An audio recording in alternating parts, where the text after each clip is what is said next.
m'appelle Pierre-Luc Giasson, j'ai 36 ans. Je suis technicien en laboratoire dans une pharmacie. Je fais de l'asthme depuis l'âge de 4 ans qu'ils m'ont diagnostiqué. Durant mon enfance, ça a été une enfance très compliquée.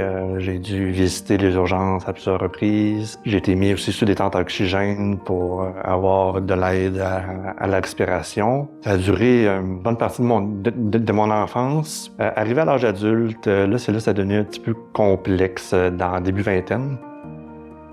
Puis, plus que le temps avançait, plus que ma situation, c'était pas mon asthme, entre autres, qui s'en mêlait, c'est plus une autre forme de maladie que eux autres appellent ça une maladie rare, c'est la bronchiectasie.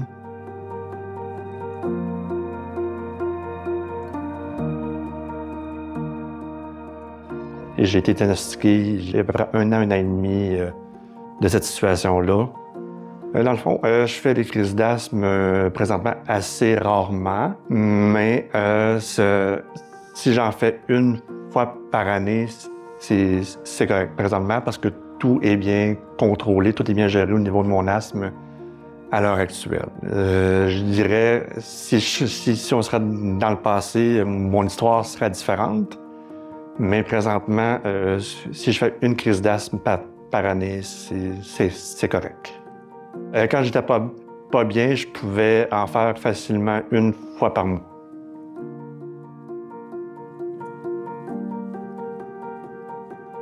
Oui, je peux vivre normalement quand je fais pas de crise d'asthme. Disons que je peux me promener dehors, à l'extérieur, sans problème.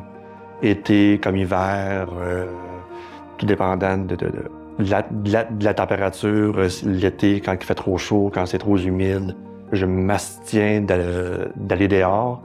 Et l'hiver, quand il fait trop froid aussi, parce que là, ça peut engendrer beaucoup plus d'essoufflement, puis engendrer que je développe une crise d'asthme aussi.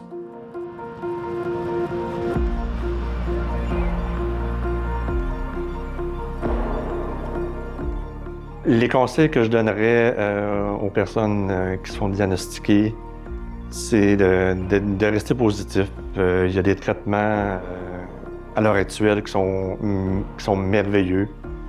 Il y a d'autres traitements qui s'en viennent qui peuvent être aussi merveilleux parce que la santé ne s'arrête pas d'évoluer.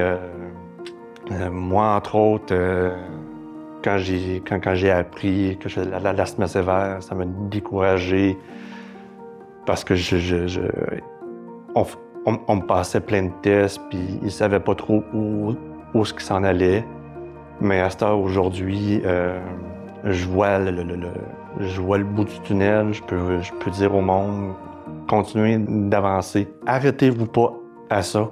Qu'est-ce qui est plus difficile pour moi, ces temps-ci, c'est entre autres de gérer ma médication. J'ai beaucoup de soutien avec ma famille, mes proches, entre autres. Moi, je vis avec mon conjoint depuis 10 ans cette année, qui m'aide beaucoup avec ma santé, parce que ma dernière année a été beaucoup plus difficile avec ma bronchiectasie, justement. Parce que ça m'a amené avec des gros traitements. J'ai dû avoir besoin d'aide. Entre autres, de mon conjoint Francis, mais mes parents sont avec moi aussi. Qu'est-ce qui va bien, c'est que je suis capable de travailler. Tu sais, j'ai pas de contraintes à aller dehors, à aller travailler, faire mes 5 jours semaine au travail. Le fait que je puisse vous voyager, que je puisse vous parler en ce moment, c'est ça qui m'apporte du bonheur à 100%.